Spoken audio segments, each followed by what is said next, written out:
Hello. Today we're going to talk about the fact that it is hard to give things up. Even if you start functional fitness and you get a good program going and things are going smoothly, it doesn't mean that everything in your life is suddenly perfect. There are probably some things out there that are hard to give up. And we're going to talk through those today. My name is Chris Butterworth. This is the Healthy Butter Fitness channel. This is the place where we talk about being in our 50s and 60s and fighting off the effects of Father Time. Every day, every step of the way, just trying to feel as youthful as possible each year as we age. I am 56 years old and I feel great. When I was 50, I had all sorts of issues: chronic lower back pain, rotator cuff issues, elbow issues. Functional fitness is what fixed me. Kettlebells, and then club, and then Mace. Over the last few years has absolutely changed my life. And I am trying to share what I've learned with you. Hopefully you're able to take the same journey that I did. Hopefully I'm going to make it a little bit easier to assimilate all the information that's out there into one place, or at least help with that, and make you feel as good as you can. So with that, let's talk about, you start this journey, but there are some things that are hard to give up. And some of these things are just obvious, right? I'm going to call a couple out that are just painfully obvious. Smoking. We all know you can't smoke. In today's day and age, we know how bad it is. Doesn't mean it's easy to give it up. I have seen people over the years that just quit one day. One day, I'm no longer a smoker. Boom, done. Never picked up another cigarette. I've seen other people that have tried to quit year after year after year for a long time, and they still smoke. And at this point in our 50s and 60s, if you're still smoking, not only do you know it's bad and all your friends know it's bad, but your cardiologist is probably telling you it's bad, and your pulmonary guy is telling you it's bad. It only gets worse. It's just something you got to give it up. Another thing that's really obvious is, if you've been sedentary for a while, you're getting into functional fitness, you're doing some kettlebell work, but before you got here, maybe you put on some weight just from not moving a lot over a couple of decades, and you start seeing these pounds melt off, and you start thinking kettlebell is the answer to everything. But it's pretty hard to give up cheeseburgers and that drive-through, the cheeseburgers, fries, and a large soda, where that soda by itself is 400 calories. You add the fries, you add the burger. That's a big meal. It is unhealthy for you, but it's also getting in the way of losing weight. We all know it. It's obvious. Doesn't mean it's easy to give it up, right? That meal is a staple, right? It's something that you've ate for decades. You've eaten for decades. It's comfort food. When you're stressed out, it makes you feel better, releases those endorphins. When time is tight and there's not time to go to the store and bring home food and cook a bunch of stuff in the kitchen, it's just a drive-through, makes life easier. It's habitual. You've done it for so long, it's just a habit. It's not easy to give it up, but we all know that you have to give it up, right? Especially if you're going to be trying to lose weight, if you're trying to get healthier, you just can't live on cheeseburgers. So those are some of the obvious ones. Let's talk about a couple, though, that I see, whether it's in person, whether it's on video, whether talking to other people. I think there are some things that happen at the gym, at the regular gym, where people that have been going to the gym for decades, in your teens, in your 20s, your 30s, your 40s, now here you are in your 50s and your 60s, and in our mind, it's been so ingrained that fitness means the gym, and the gym means bench press and military press and incline and cables and all these different things. You're just really accustomed to it. Well, working with the kettlebell, working with functional fitness is helping you get back into balance and loosen up shoulders and back, and is making you feel better. But some of those exercises that you're doing at the gym are going in the wrong direction. and it's hard to give them up because you think about fitness and you think about the gym. Some of the exercises in particular, bench press is probably the biggest culprit. You're using that bar and you're moving straight up off your chest. You are forcing your elbows to be symmetrical.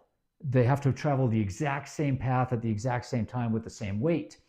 But 50 years of life, 60 years of life have gotten in the way, and your elbows are no longer symmetrical. They work differently, they move differently, they have different degrees of movement and flexibility and tendon and everything else. You can be putting a lot of pressure on your elbow by doing that full bench workout. Maybe switching to dumbbells is an answer. Maybe there's other things that you can look at. But those are some of the things. Another one that I see a lot is shoulder work, where the old-fashioned, the dumbbells straight in front of you and the dumbbells out, the cross, in front of you and the cross. When I see people doing that, it's nice and slow. It builds strength. We've been told that since we were kids. I look at that now and I just see somebody just building tendonitis or tendinosis, whatever it is. Like, you're just grinding your shoulder where one part is getting work and the other part is getting weaker. You're getting yourself further out of balance. But having strong shoulders is important. And so people think that that's what they have to do. Having shoulders that look really good, big burly shoulders, looks good as well. So I think there are some things where people are reluctant to give it up, or maybe don't even know that they need to give it up. For me, my thing to give up is playing tennis. Anybody that sees this channel, my tennis racket in the background, I love tennis. I've played singles a lot. It is probably not good for me at this point. Playing for 2 hours, running, just sprinting back and forth across the court, side to side, to the net, back, chase down a lob, go chase down a drop shot, hitting everything as hard as you can. It's exhausting. And I do that for 2 hours at a time, and it just beats me up. And there's a reason that you don't see 50-something-year-old charity events where guys play single. You might see McEnroe and Agassi play together, but they're going to be playing doubles. And these days they're probably playing pickleball and not tennis. It is a hard game, and I just beat myself up on it. And I keep telling myself, it's okay to lose a point because you're 56 years old and you don't want to beat the hell out of yourself going to chase it down. And I think about that on the way to the match, and I think about that while I'm warming up. And then as soon as the game starts, as soon as the match starts, I think I'm playing, a championship at Wimbledon, and I give everything I have to winning every point, and it just beats me up. It is not good for me, and I'm having a hard time giving it up.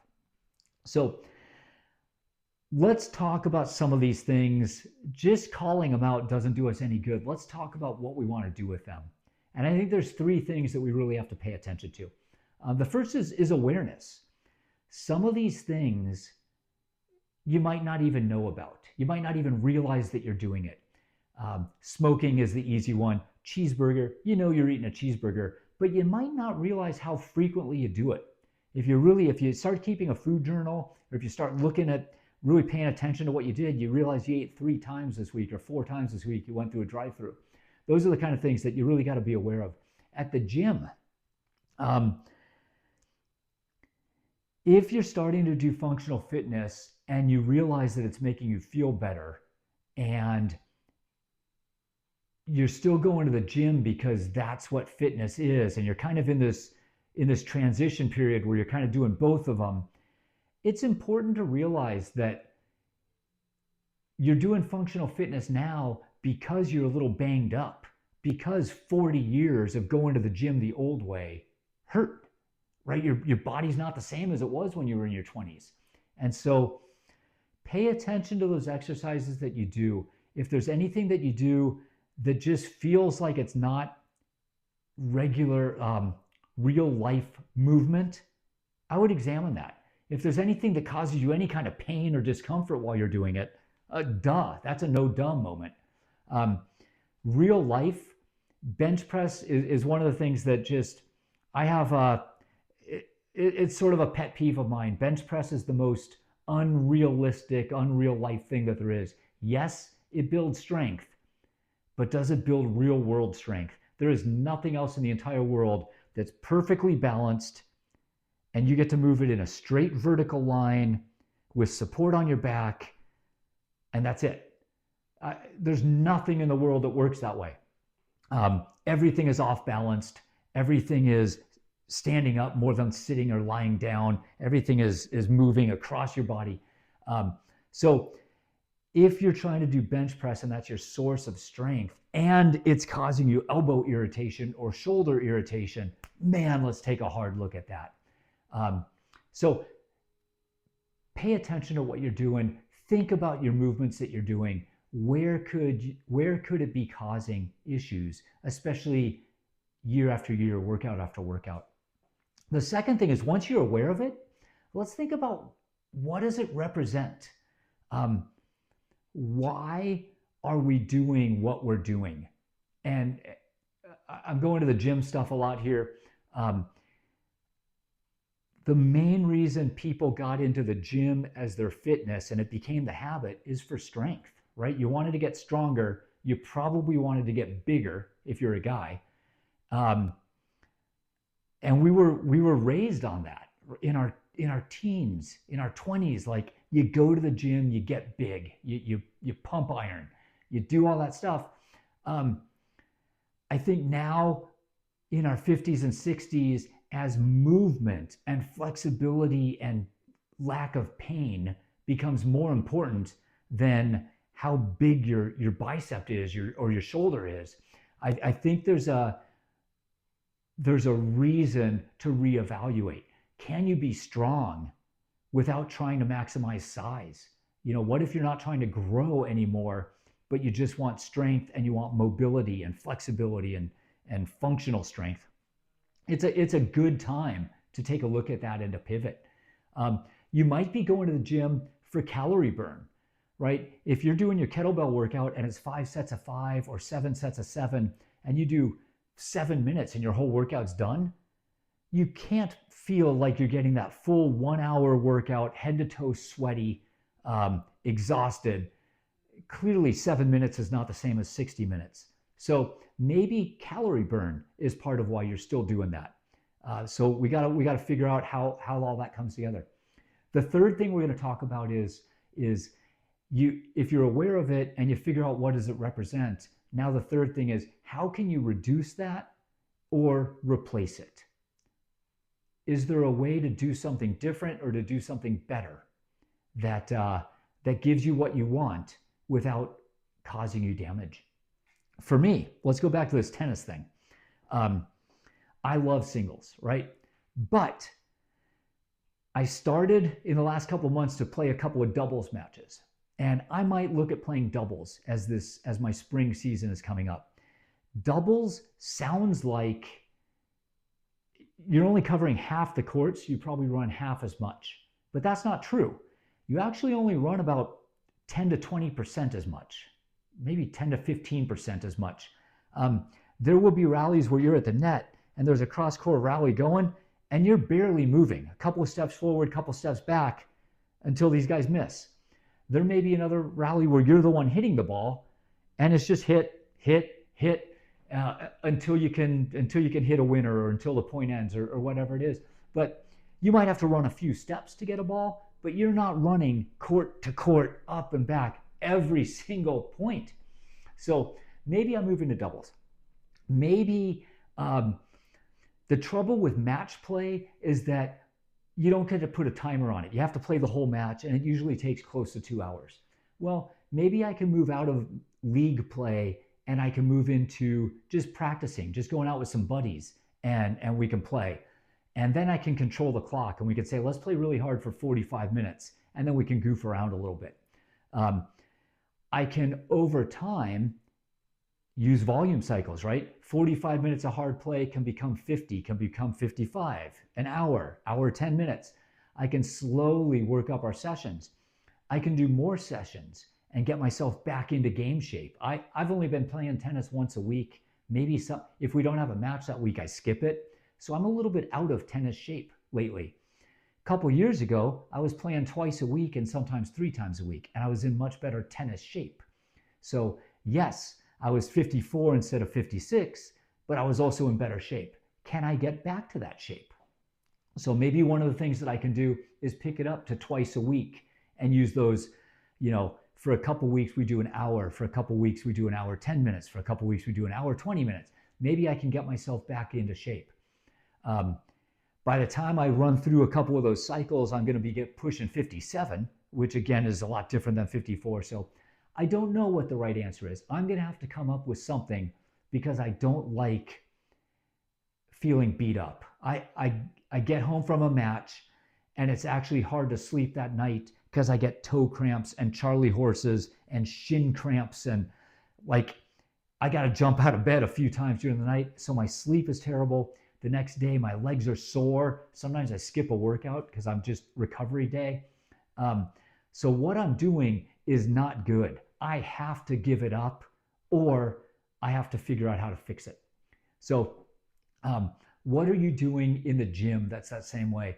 If you love bench press and it makes you feel really good and you get the pump from it, but maybe you don't need to do 5 sets of 5 or the 10, 8, 6, 4, 2, whatever your step down cycle is. Maybe you could just do one really good set of bench press and not let your elbow get torn up, right? Then move on to something else. Maybe dumbbells can give you that flexibility instead of the regular bench. Maybe once you get into kettlebells enough, you realize that you don't need bench press and you're getting everything that you need out of it. From those shoulder things, I mean, if you're doing those things, that just screams to me. Kettlebell, if you go press, you're getting the open and the close, and you're getting the shoulder push. You can get all the shoulder strength with a kettlebell and getting more mobility in your shoulder than what you're doing with these. The other thing is, as you do that clean to the press, you're going shoulder down, hip snap, hip hinge, get the kettlebell up into a press. You're getting so much work on your body instead of just grinding one part of your shoulder at a time. How about mills? How about get a club and go around and get that whole throwing pattern in, or a reverse mill, go around and get that. The first day you do it, you're not going to get as much shoulder work as what you're used to. But over time, man, as that club gets heavier, boy, our mill's a full workout, sweaty head to toe, and your shoulder's getting good work, mobility and strength. So I think there are some things that we can look at as far as giving up the stuff that's not good for us and doing more of the stuff that's good for us. I've been doing functional fitness for 4 years. I feel great. I'm really happy with everything that I've accomplished. I'm really thankful for all the people that came before me and I was able to learn from them. It doesn't mean that where I am now is perfect. I'm still learning. I learn every day. I'm carrying around this challenge of having to give something up because it's killing me. We're all in this together, but I think being able to share it, if I don't call it out, you might not even realize it's happening. And so it's just a chance to think about what we're doing, look at what we're doing, and take it away and get better from it. So I'll report back in a couple months. I got to figure this out before the spring season starts. One way or the other, I'm going to fix this tennis issue because what I've done the last couple months hasn't been working. So hopefully you're able to fix your weak spots, find them, fix them, make yourself better, and that allows your functional fitness program to continue to improve. So thanks for spending a few minutes with me. I always appreciate it. I appreciate everything that we're able to go through together and this medium being able to share. Anyway, have a great day. Make your functional fitness program everything that it can be, and go get better.